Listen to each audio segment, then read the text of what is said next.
we have a choice. We have a choice after, and you've heard me say this before, after we have our initial reaction, if we notice it and where it takes us, then if it's not a comforting place, if it's not a place that speaks of love, that speaks of oneness, that speaks of the truth of our divinity, we can choose differently. This is the gift that we have. Last week, we talked about some blocks to experiencing abundance. If you remember this, we didn't have the recording, but I do want to revisit them quickly because more often than not, when we stand in the place of these blocks to our abundance, we're basically creating hell for ourselves. When we stand in fear and lack thoughts and let those thoughts run the show, we've just been in a place, we're creating hell for ourselves. But we can choose to experience the opposite of hell, which is traditionally heaven. Heaven, oneness, divinity, love, all those things that we love to learn about, speak about, write about, talk about, say we are, especially when we're here all together. It's so much easier when we're here all together. And here's the secret. When we're here, sometimes we trigger each other to practice oneness. I'm speaking in code, but you know what I mean, right? Yes. Okay. Just checking. Just checking. Sometimes we trigger each other because sometimes we show up and then other people don't show up the way we wanted them to. We didn't tell them how they were supposed to, but they didn't. And then we got all upset about it, and off to the races we went. We created an internal hell for ourselves. Choose heaven, choose one. That's the other block we talked about, resentments. When we hold on to resentments, we are blocking the flow because we're not in forgiveness. Forgiveness is living in a place of love. Forgiveness is living in a place of openness. Forgiveness is living in a place of the present moment because resentments only happen when we are stuck in the past. When we are stuck in the past. And interestingly enough, do you know how often the past happens? The past happens every past second. Like the past just happened a second ago. And the second before that, right?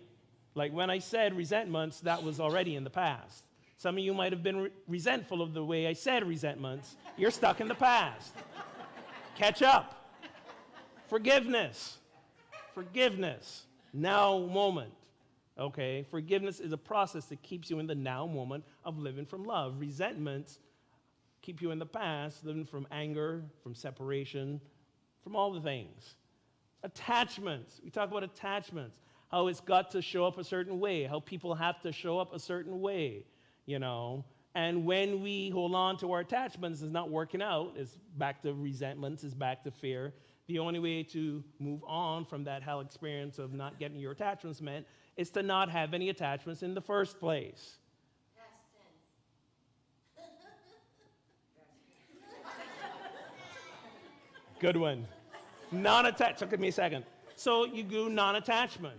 You do non-attachment. Okay. As a good friend pointed out to me, it's okay to have preferences, not attachment. What's the difference between a preference and an attachment? My preference is never to have avocado on anything. Anything, okay? So if I go to a restaurant and I order a salad that comes with avocado and I say no avocado and the person forget and they bring the avocado, I am not going to upend the table like Jesus did in the temple. I'm simply just going to take the avocado out and eat my salad, okay? I have a preference, but no drama. No drama. Thank you. And finally, negativity. All those other things keep us in negativity. Negativity is hell. Negativity is hell. Was the antidote to negativity? Joy. I gave you an assignment last week. I'm going to trust that you remembered it, but I'm going to quiz you just in case. Don't lie to me now. I'll know. I asked you last week, how many of you know the things in your life that bring you joy? How many of you in this past week did things in your life that brought you joy? Keep the hands up. Keep the hands up. Look around. Look around. All right, hands down. How many of you did things in your life that brings you joy at least once every day between last Sunday and today? All right, pretty good. How many did things in your life twice that brought you joy in any given day? Nice. We're not going to keep going. So don't worry. 17 times. No, we're not going to keep going. That's too much. But joy is the antidote to negativity. Okay? Negativity sucks you down. Joy lifts you up. And that's where we want to go. We want to stay in that heightened place. That's that place. So again, back to the first saying, when one door closes, another door opens. But in the meantime, it can be hell in the hallway. Right? It can be very uncomfortable. We're in a place of not knowing, a place of uncertainty, a place of this wasn't the way it was supposed to go, this wasn't the plan, yada, yada, yada. We kind of get into all of those places on the left. Now, here's the thing. The hallway is not optional. We, at any time in our life, are always going to find ourselves in some hallway or the other. Why? Because that's just life. You know the old saying, my favorite, how do you make God laugh? Tell her your plans. Okay? Things happen. And we get thrown into the hallway. And it can be hellish. But it doesn't have to be once you realize you're in the hallway. You can choose heaven. You can choose oneness, forgiveness, non-attachment. You can choose joy. You can choose all these things while you're in the hallway. How do we get to that place of transforming ourselves when we're in the hallway? First thing we got to do is stop wishing we weren't in the hallway. Okay? Stop wishing we weren't in the hallway. Anytime you're wishing that you aren't where you're at, then what you've basically said is, I'm closing myself off to any opportunities.